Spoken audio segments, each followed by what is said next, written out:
What's up guys, Matt here coming at you with a quick look at this brand new Tarantula chassis from Injora for the TRX4M. This thing in hand looks absolutely amazing. I love the little bit of detail they put into this, the vents on the side, the cutouts, the hood scoop, everything just works. It comes with the light bar, which is very bright. I'll show you in a minute, but this thing just looks sick. So it really reminds me of this build that I did a long time ago. And then, well, this body I did a long time ago. And then I've kind of transferred it along the way to different builds.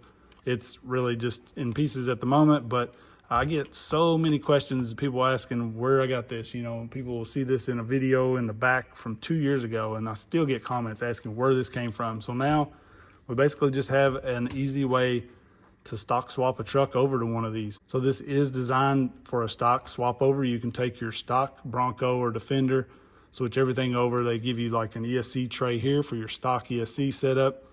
Everything should fit nice and neat inside of here. There's plenty of room in there with the sliders and stuff. You can see I've got everything mounted inside here, keeping it all down low. The only issue I have with this thing is if you're running a larger upgraded servo like I am with the Injora one here, it really hits the hood. So you can't get full travel on the shocks without doing some cutting. You can side to side, you can see for the most part, but straight up like that, you're kind of getting some rubbing on the scoop. If they'd have made that scoop just a little larger, or if they had spread this out right here, you could run the servo laid down. I had mine laid down to start with, and it wouldn't clear the edges here. So I tried to heat this and bend it out a little. Couldn't really get enough room out of there to make it work. So I had to go back to the stock servo mount, which I'm not really a fan of. But I'm gonna try to run it like it is. If I need to do some trimming, I will, but I think it'll work okay like it is. So for an easy stock swap or a custom build, this is a great way to go. I mean, this thing comes in at $34 with the light bar. That's insane that you can get this thing that looks this good for 34 bucks. I mean, that's hard to beat. And it has just enough tuning. You know, you've got a few different shock mounting options. You don't have any upper link mounting options or anything like that, but it's enough to really get you going. You know, in my opinion, the chassis, once you tune your truck, you learn how to distribute the weight and get a little bit of overdrive and a few things that you need. Just get all of your electronics as low as possible. You'll be okay with whatever chassis you run. I mean, you can take a stock chassis and lay things out right and compete with anybody, in my opinion. So, you know, when it comes to the chassis, I don't get too bent out of shape over a few, you know, mounting options or whatever. It's nice to have those options, but you can make anything perform. And, you know, if you want some looks to go along with it, this thing definitely fits the bill. So let's get this out on the rocks, see how it performs like it is. I don't know, these tires are decent. I'm not a huge fan, but I kind of want to see how they do. So we'll run them for a bit. We may end up switching those out. But other than that, I'm ready to run this thing.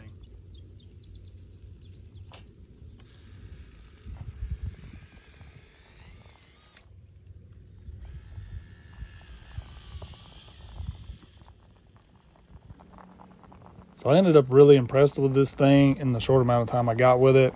You'll see in a little bit I had some issues with the axle, but the chassis was pretty impressive. You know, when I seen these, I knew I would like the look of them. I got it out of the pack and I was very happy that I went with the black. I just really like the way this thing looks. But I wasn't real sure, you know, it would be a great performer. It doesn't have a ton of tuning options, like I said. It's just kind of a basic, simple swap over, but it works really well, you know, and that's one thing I really like about it. There's no confusion of figuring out, oh, I got to use these links for this front end, I got to use this for that, oh, I got to mount this different, mount that different. It comes with the screws to mount the shocks. It comes with the spacers that you needed to space your shocks out a bit. Everything you need is there, and it's just very simple to swap over. And you can see this thing's climbing really well. It goes down this steep slope really well. I do have everything sitting really low. You can kind of see my battery's mounted towards the back. I may move that to the right side of it because my ESC sits like on the left. I am running just a Lizard Pro with the micro Komodo. So I got smaller electronics in it than, you know, like a stock TRX4M. But man, very impressed with how this one ran. Definitely going to be running this one a lot more.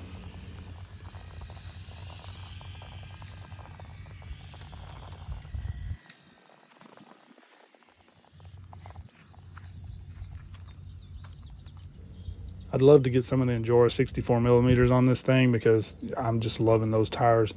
And I think it would be insane. You'll see this right here. I was trying to just ease down this as much as possible.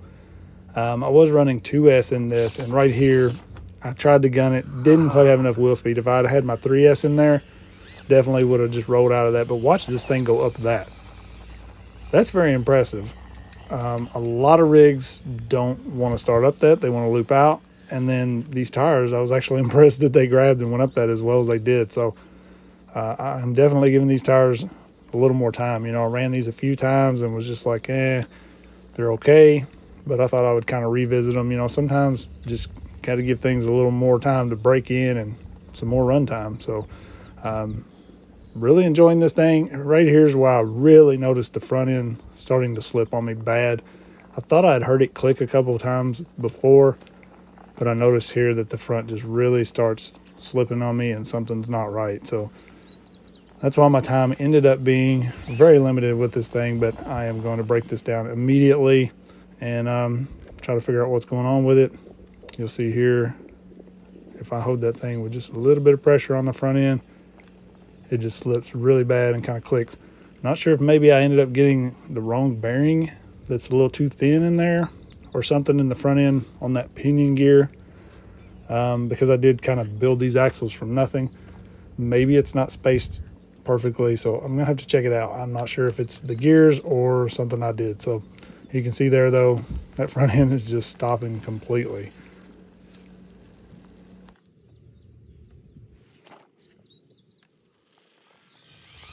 I was really wanting to try this climb right here because only a couple rigs do this really well.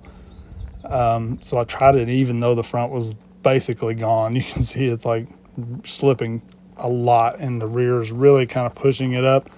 But the fact that this thing was gonna go up this, it definitely, if it had pull with the front, it would have walked right up that.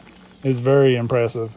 So definitely got to figure out what's going on with that front end and get back out with this thing because I feel like it's going to be a pretty impressive little chassis, and I love the look of it, so that's just a plus as well.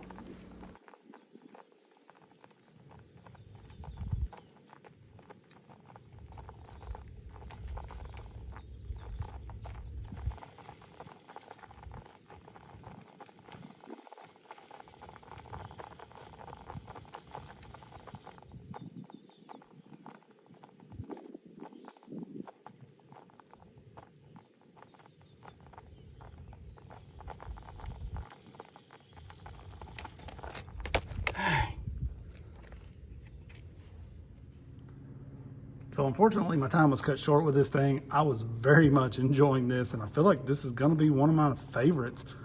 The turning radius with the TRX4M axles obviously are really good. This it's very simple, and it just seems to work. For one thing, you know, it's so lightweight. This entire thing is like 48 grams, I think they said on the site. I didn't actually weigh that myself. I should have, but it says it's 48 grams. I'm gonna believe that, even if we're at 50 or 60. To give you an idea, this stock body right here weighs 136 to 140, somewhere in there. So if you don't believe me, I'll just show you. 135. So, you know, the fact that this is so lightweight really helps it out as far as performance goes, and getting everything down as low as possible, of course, always helps. This thing, I'm very excited to run this more. I'm gonna have to dive into that front end. I don't know what's going on there, if those need to be shimmed or what. They didn't come with any shims, so I don't know. But getting a lot of clicking out of there. The front's basically stopped pulling. So obviously you gotta tear that apart and figure out what's up with those gears. Kind of out of time today. I got so much lined up to do, but I will definitely probably be taking this to work with me and trying to fix it there because I got so much going on around the house. I can't get it done right now, but I do want to drive this a lot. I really, really want to run this. So This is one I really like, you know, because it combines simplicity with looks and affordability. I mean, the price on this makes it just an absolute no-brainer in my opinion. If you like the look of this, I wouldn't hesitate a minute to pick one of these up. So you guys let me know what you think about it, and I definitely look for more to come on this. Gonna get this front end lined out. I may just go ahead and lay my servo back down and hack this thing up and see what we can get out of it, just because it is pretty dang good already. So really excited to see where this one goes. I appreciate you guys watching. Peace.